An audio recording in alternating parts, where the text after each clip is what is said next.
Level 1. The Noble's Son. You are 10. You are born into this the way the falcon is born into the sky, not by choice but by nature, and nature in the Polish-Lithuanian Commonwealth of 1630 is the szlachta, the noble class, which comprises approximately 10% of the Commonwealth's population and 100% of its military obligation. Your father is a middling nobleman in Małopolska, Lesser Poland, with a modest estate of 40 villages and the specific pride of a man who traces his family's service to the Polish crown back 6 generations and intends to trace it 7. The education begins before you understand it is education. Your father places you on a horse at 4. Not a pony, a horse. A proper riding horse that requires you to grip with your legs because your legs are the only thing keeping you from the ground. You fall 3 times in the first week. Each time your father watches from the fence without moving to help you. Each time you get up and remount. By the end of the first month you stop falling. By the end of the first year you ride the way you will ride for the rest of your life, as if the horse is an extension of your intention rather than a separate animal with its own opinions. The saber comes at 7. Your instructor is a retired hussar named Wiśniewski who lost 2 fingers on his left hand at the Battle of Kircholm in 1605 and has the specific economy of a man who has learned to do everything with 8 fingers that other men do with 10. He does not teach you saber technique as a collection of individual movements. He teaches it as a language, each position speaking to the next, each cut the consequence of the guard that preceded it. You learn it in the body before you learn it in the mind. By 10 you can maintain a sparring exchange with Wiśniewski for 15 minutes. He does not compliment you. He simply begins the next session without the specific corrections he was delivering in the previous one. You understand this as progress. The lance comes later, at 12, because the lance requires a horse and a rider who are already speaking the same language. Your first full lance exercise, at full gallop on a course your father has marked with wooden targets, produces a result that Wiśniewski watches without expression. You hit 4 of 6 targets. He says, again. You hit 5 of 6? He says, again. You hit 6 of 6. He says nothing. He closes his notebook. The session is over. You understand. Your mother teaches you Latin and Polish history and the specific theology of a Catholic nobleman in a commonwealth that contains Catholics, Orthodox Christians, Protestants, and Jews in a proportion that requires the specific social intelligence of knowing who you are without requiring everyone else to be the same thing. This lesson will be useful in ways that neither of you can yet predict. By your 10th year you understand what you are being prepared for. The Husaria. The winged cavalry of the Polish-Lithuanian Commonwealth. The finest heavy cavalry in the world. The unit that has not lost a major engagement in 100 years. You are being prepared to join it. You intend to deserve the preparation. Level 2. The Page. You are 15. The page service begins at 15. You enter the household of a senior hussar officer, a Rotmistrz named Czarnecki whose family has served the hetman of the crown since your grandfather's time. You are not a servant. You are not a student. You are something between, a young nobleman learning the craft of war by proximity to the men who practice it, absorbing the culture of the Husaria by living inside it. Czarnecki's household runs like a military unit because it is one. The morning begins before dawn. The horses are attended before the men eat because the horse is the hussar's primary instrument and primary instruments receive primary care. You learn the horse not as a rider learns it but as a horseman learns it, from the ground up, the feeding and grooming and shoeing and the specific knowledge of when a horse is moving correctly and when it is compensating for something that requires attention. You accompany Czarnecki on patrol exercises and garrison inspections and the formal occasions that require a senior officer's household to present itself with the specific magnificence that the Husaria cultivates as a weapon as deliberately as it cultivates the lance. The armor. The leopard skin draped over the horse's hindquarters. The wings, the wooden frames bearing eagle or ostrich feathers that rise above the hussar's back and produce, at the gallop, a sound that witnesses describe as the roaring of an enormous bird.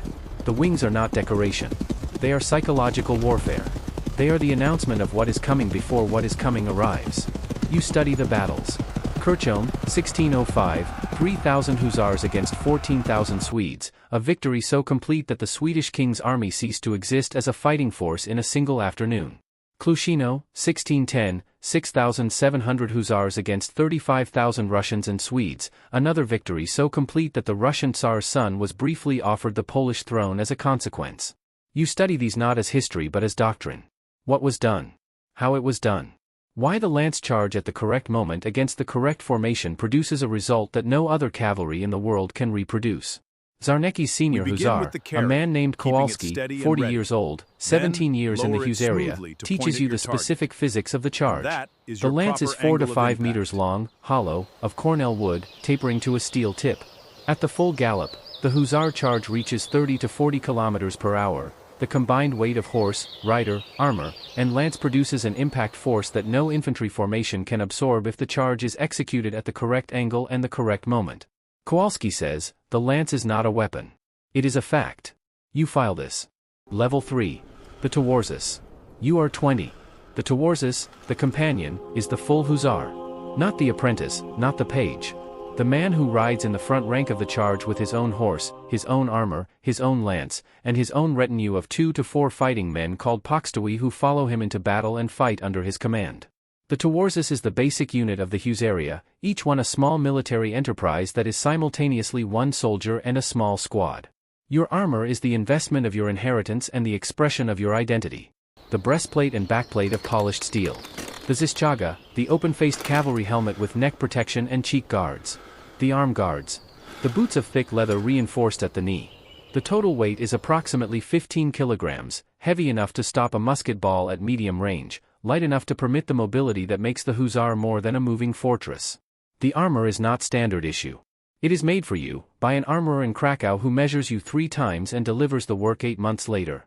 You pay for it with the income from 2 years of your father's estate. The wings. Your wings are eagle feathers, the most prestigious material, reserved for the wealthiest and most senior hussars in practice but not in regulation. Your father finances the wings as his contribution to your entry into the hussar, and you understand the gift for what it is, not decoration but declaration.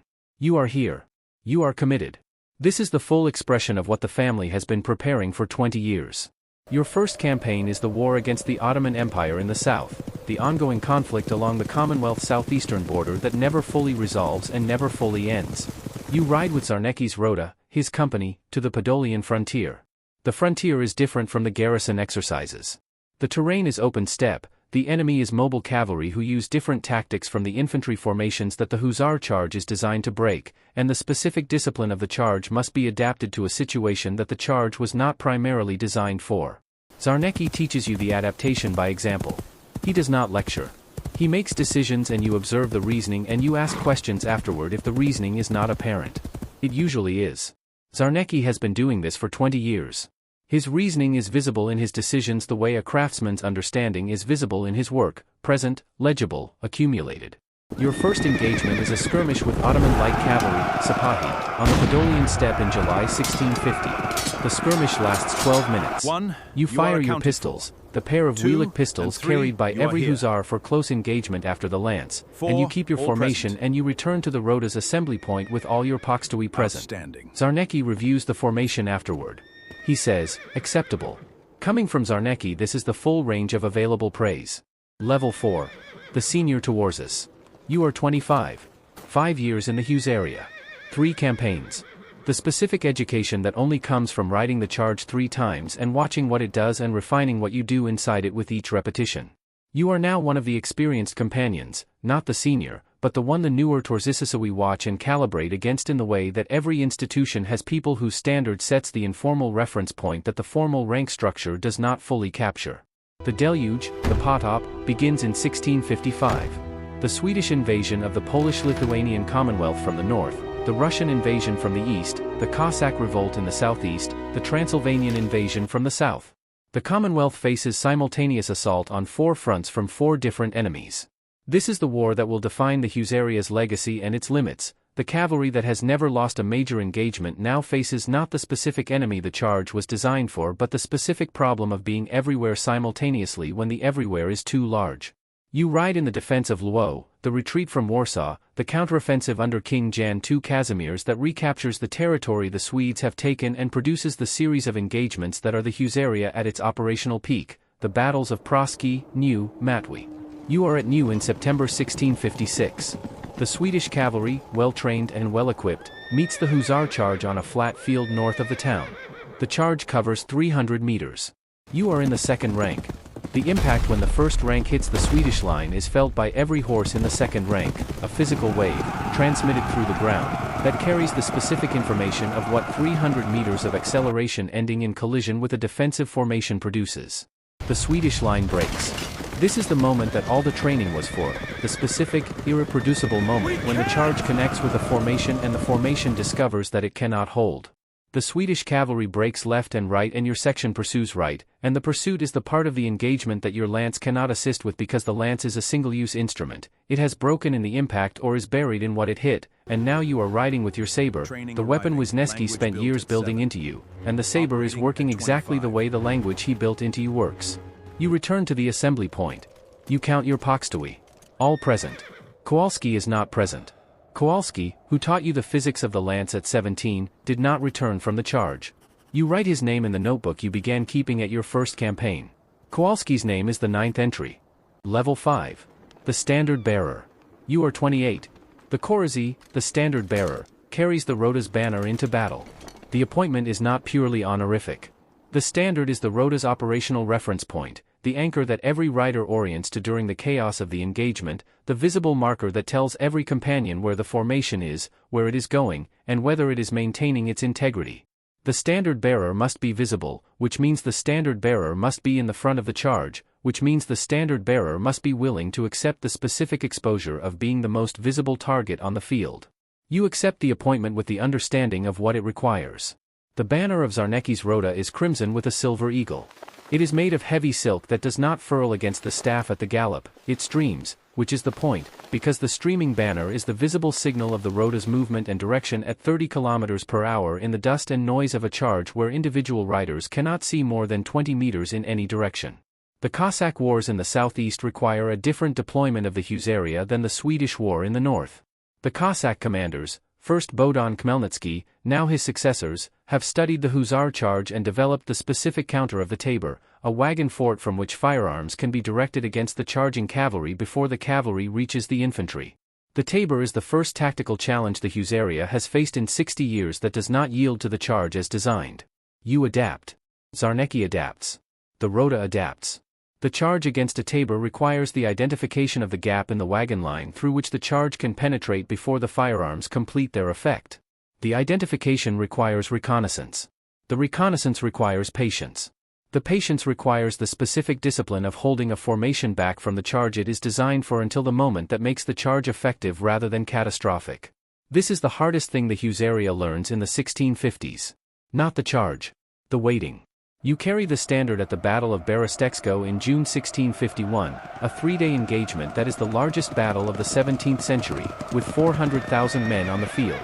The Polish-Lithuanian army faces a combined Cossack-Tatar force across a river line. The Husaria charges are the decisive tactical element on the first and second days, 8 separate charges that break the Cossack formations and drive the Tatar cavalry from the field. You carry the standard in 3 of the 8. You return from all 3. The standard is intact. This is what the standard bearer owes to the Rota, returning, and the standard intact. Before we go further, comment what you want to see next. Hit that like button right now and subscribe so you don't miss what's coming. We upload every single day. Level 6. The Rotmistrz. You are 33. You command a Rota now. 150 horsemen, 100 Torzysisui and their poxtui. The command comes after Czarnecki's death at the siege of a Cossack fortress in 1658. Not in a charge, not in the kind of death the Husaria prepares for, but from a fever contracted in the siege camp. The camp fever that kills more soldiers in every war than the enemy does, the arithmetic that the battles do not contain but the campaigns do. You assume command of the Rota on a Tuesday morning in the siege camp when Czarnecki's aide brings you the order and you receive it with the specific understanding that Czarnecki carried for 20 years and that is now yours to carry. The Rota you inherit is built, its horses are trained, its companions are experienced, its culture is intact. What you inherit is not a project but a running machine. Your job is to run it without breaking what Czarnecki built. The command of a Rota is different from the riding of a charge in ways that the riding does not prepare you for. The riding requires one kind of judgment, where to be, when to charge, how to read the terrain and the formation ahead of you and the men beside you and the standard behind you. The command requires a second kind of judgment layered on top of the first, the management of 150 men whose horses, equipment, and readiness are your responsibility, whose families are waiting in estates across Lesser Poland, whose survival depends on the quality of the decisions you make in the planning phase of operations that are not yet charges and may never become them. You hold your first rota briefing in the field. You brief the upcoming operation, a reconnaissance in force toward the Ottoman frontier, with the precision that Czarnecki used and that you have been absorbing for 13 years. What is known? What is not known? What the mission requires? What the contingencies are? The companions listen with the attention of men who understand that the briefing is the difference between a successful operation and an expensive one. After the briefing, your senior companion, a veteran named Lubomirski who has been in the rota since before you joined it, says, "You sound like him. You know who him is." You take the comment as the highest available recognition and say nothing, which is also what Czarnecki would have done. Level 7. The Porecznik. You are 37. The Porecznik is the lieutenant of the rota, the second in command, the officer who deputizes for the Rotmistrz in his absence and manages the administrative function of the unit while the Rotmistrz focuses on the operational. But in the Husaria, where the Rotmistrz who appointed you is a great magnate who commands the rota in name and in the formal record while you command it in fact and in the field, the Porecznik's role is effectively the operational command of the unit with the magnate providing the political and financial patronage that makes the unit exist. Your magnate, the formal Rotmistrz whose name appears in the records, is a lord named Potocki who attends the campaigns when the campaigns are important enough to require his personal presence and otherwise leaves the rota to you. This arrangement is common in the Husaria and functions well when the Porecznik is competent, which you are, and when the magnate is not too interested in the operational decisions, which Potocki is not. He is interested in the rota's reputation, which is managed by winning, which requires the operational decisions to be correct, which they are when you make them. The year is 1683. Vienna. The Ottoman Empire has besieged the city with a force of 140,000 men. The Habsburg Emperor has appealed to the Polish-Lithuanian Commonwealth for relief. King Jan III Sobieski, Jan III, the greatest Polish military commander of the century, responds. He assembles the largest Hussar force in the history of the Commonwealth, 18,000 cavalry, including 3,000 Hussars of the Husaria. He marches to Vienna in 3 weeks.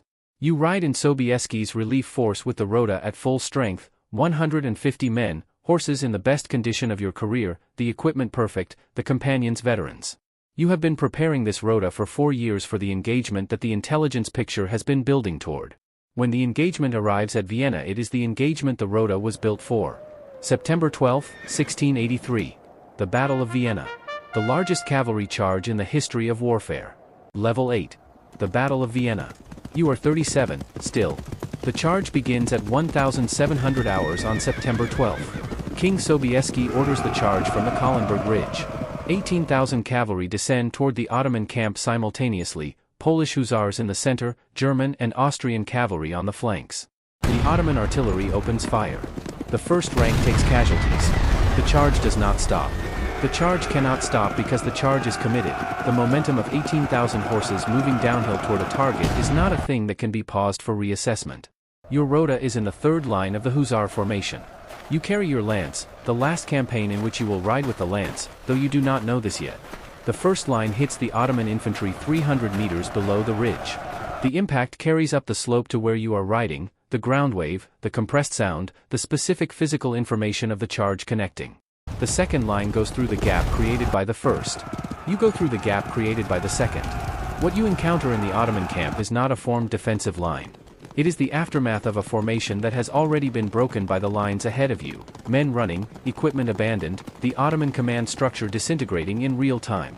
Your saber work is the saber work of pursuit rather than combat, which requires a different application of the same technique. You maintain your section's cohesion, the specific discipline of not allowing the pursuit to dissolve the formation into individual riders chasing individual men across open ground. By 1800 hours the Ottoman camp is abandoned. The Grand Vizier Kara Mustafa retreats south. The siege of Vienna is lifted. The Ottoman Empire, which has been expanding into Europe for 250 years, has reached its furthest point and will spend the next 250 years retreating from it. You have been part of the charge that changed the direction of European history. You reassemble your rota at the edge of the Ottoman camp. You count 142. 8 missing. You search for them through the evening. You find 4 wounded, alive, recoverable. You find 3 dead. 1 is not found. 7 names. You add them to the notebook. The notebook is thick now, 2 decades of campaigns, every name, every home region. 7 names from Vienna. You stand in the Ottoman camp as the sun sets over the Kahlenberg Ridge and the city of Vienna begins to understand what has just happened to it, and you hold the weight of the day without performing it because the performance is for other people and you are not other people. Level 9. The Hetman's Advisor. You are 44. The Husaria is changing. You can see it the way a craftsman sees the beginning of a change in the material before the material has yet changed, in the incremental adjustments, the small corrections, the conversations at the margins of formal councils where the serious assessments happen. The firearm is what is changing the Husaria. Not the smoothbore musket. The Hussar charge broke musket formations for 100 years. The mass volley of smoothbore infantry fire cannot be directed with sufficient accuracy at cavalry moving at 30 km per hour to stop the charge before it arrives. What is changing the Husaria is the improvement in firearm accuracy and rate of fire that is producing, slowly, a battlefield on which the distance between the charge's beginning and the enemy's position cannot be covered before the fire has done what the charge was designed to prevent. You advise the Hetman, the Grand Hetman of the Crown, the Supreme Military Commander of the Commonwealth, on cavalry doctrine. Your advisory function is what the operational experience of 20 years has built toward, the translation of what you have done into language that shapes what will be done by the men who come after you. You write assessments.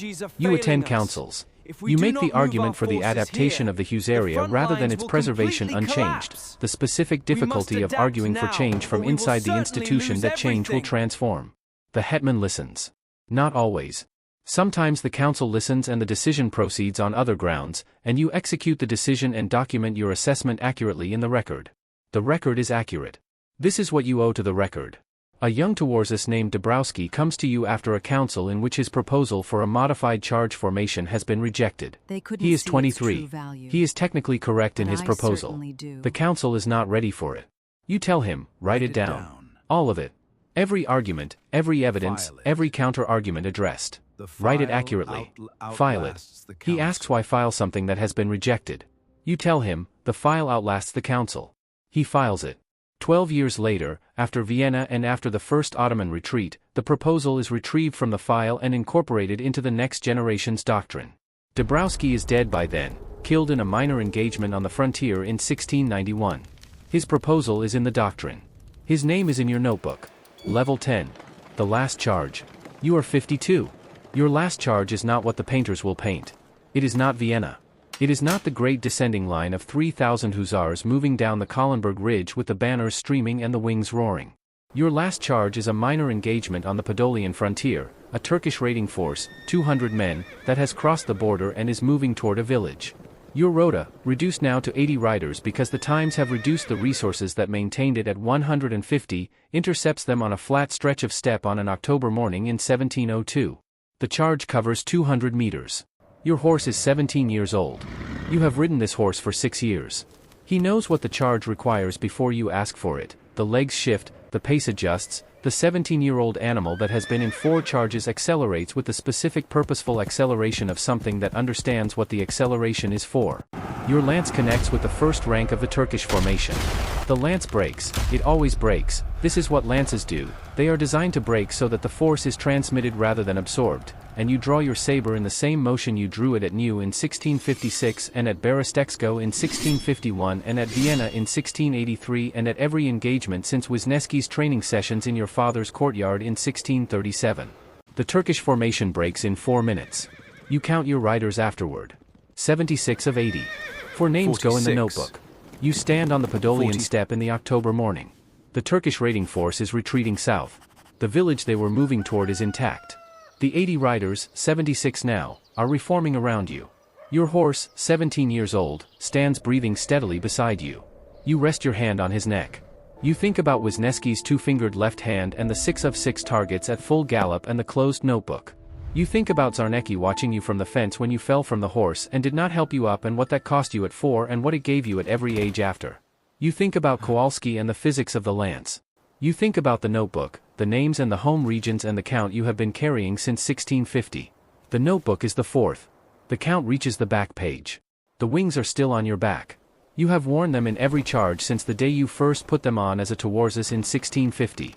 They are not the original wings, the feathers have been replaced, the wooden frames repaired. But they are the same wings in the sense that matters. The same declaration. The same announcement of what was coming. The same sound at the gallop that witnesses describe as the roaring of an enormous bird. You remount. You lead your 76 riders back toward the frontier. The wings are behind you. The steppe is wide and the morning is clear, and you have been riding this ground since 1650, and you know it the way you know the language Wiśniewski built into you, below conscious thought, in the body, present. The charge is complete. The direction is home.